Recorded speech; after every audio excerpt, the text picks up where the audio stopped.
We've already seen over the last few years some toughening up of the DUI laws here in Tennessee. Are they tough enough? Well, they're tougher than they used to be, Yes. and I think we have made some progress on that, luckily. Are they tough as they ought to be? No, probably not. Your fourth DUI becomes a felony, which is, better than it was years ago. So we've made some progress, but do we need to make some more? Yeah, we probably do. And another area where we need to make some progress, I'm getting off track a little bit, but I think it's important, is in the area of domestic violence. We can have a domestic violence offender who's had 10 cases, and if it's a simple assault, every case is a misdemeanor. I think we need to change our law so when that offender gets his third or fourth domestic violence assault, for example, it becomes a felony rather than a misdemeanor. And I think a lot of the general population doesn't understand that domestic violence is not just involving those two. It's a very dangerous situation for the officers responding. Absolutely. It's one of the more dangerous situations they tend to find themselves walking into. This past legislative session, there were several changes to the gun laws. How do you feel about the legislation as it stands now? Well, first of all, the legislature did not act on the most important bill before them related to guns, or actually a package of bills, pushed by the DAs, the sheriffs, and the police chiefs across the state to toughen our sentences for violent crimes committed with guns, which goes back to what we were talking about a minute ago. And it's frustrating to me as a DA to see those bills just languish in the legislature. And frankly, what it's going to take is a governor who's willing to get behind that kind of legislation to get it passed. So the main thing we need to do is provide tougher sentencing laws for crimes committed with guns.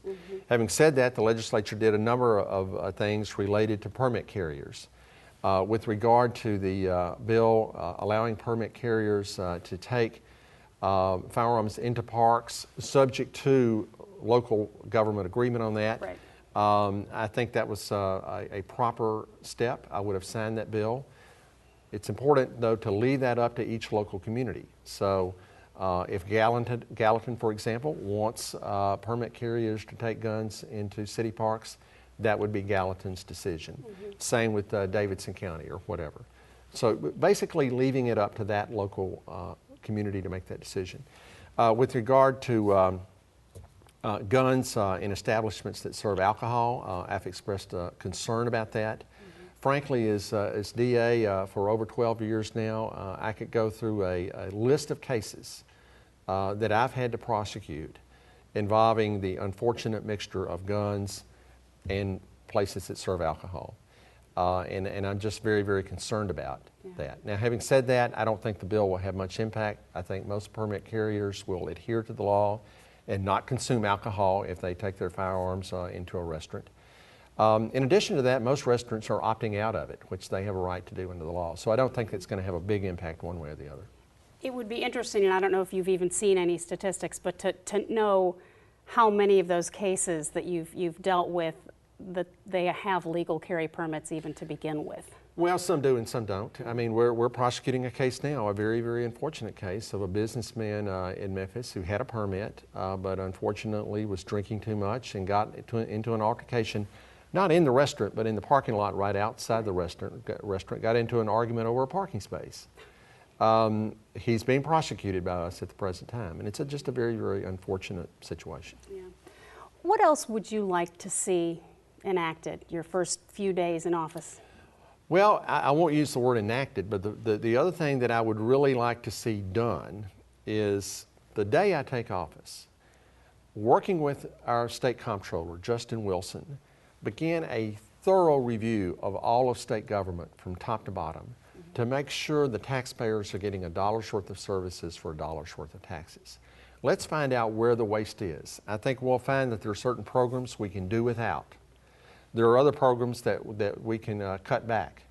There may very well be whole government agencies that we can do without. And we need that thorough review of all of state government to determine where taxpayers' money is being wasted and then act on that. So that's something I'd like to get underway on day one. With everything going on the national level right now, does it excite you, scare you to death, whatever, of what, you've started this ball rolling. Now when you get into office, who knows what's coming down the pike on a federal level? Well, it can be scary, but frankly, I don't run from challenges. I'm running for governor because I realize it is a tough job, and I think I'm up to it. If I thought being governor was a piece of cake and there weren't any challenges to meet, I wouldn't be interested in running. And a lot of those challenges will exist because of what the federal government has done. I am very concerned about a nationalized, frankly socialized healthcare system and the potential on states, because what is kind of going around Washington right now is the idea of a nationalized healthcare plan with the states having to pick up a lot of the tab, an unfunded state mandate. Governor Bredesen has spoken out against this, to his credit. And I'm very, very concerned about that. Frankly, it's not right for Congress to mandate to states that they have to spend money on particular things. And that concerns me a lot. If everything were to stay status quo, what changes would you want to see to the current TennCare system? Well, first of all, I think we need to build on the progress that's being made. 8 years ago, TennCare was bleeding the state to death, really, and no pun intended. We've gotten some control over it. I want to build on that. But the other thing I think we've got to move toward is more preventive health care and figure out some ways to provide incentives to citizens to lead healthy lifestyles and provide some rewards for that. And I don't have all the details today on how we do that. But we're spending a tremendous amount of our health care funds on the back end when someone is very sick, as opposed to focusing more on the front end and trying to make sure that people are engaging in preventive health care, whether it's exercising or the right diet or whatever. And we need to move in that direction and try to place some more emphasis on that. And of course, some of that comes with education. Absolutely. Absolutely. All right, well, we've got just about a minute left, and I'd like you to be able to use that time to say whatever you would like to say to our viewers. Well, Nancy, let me just kind of summarize by saying that I really am excited about running. I'm excited about doing the job. I know what I want to do when I get there. We've talked about it: good jobs, good schools, safe communities. And I'm really ready for the job. I was in Williamson County 2 weeks ago, and I was talking about my present job and how it's a tough job that I'm in. And someone shouted out, "You have the toughest job in Tennessee right now." Well, I don't know if that's the case, but I have a tough job right now.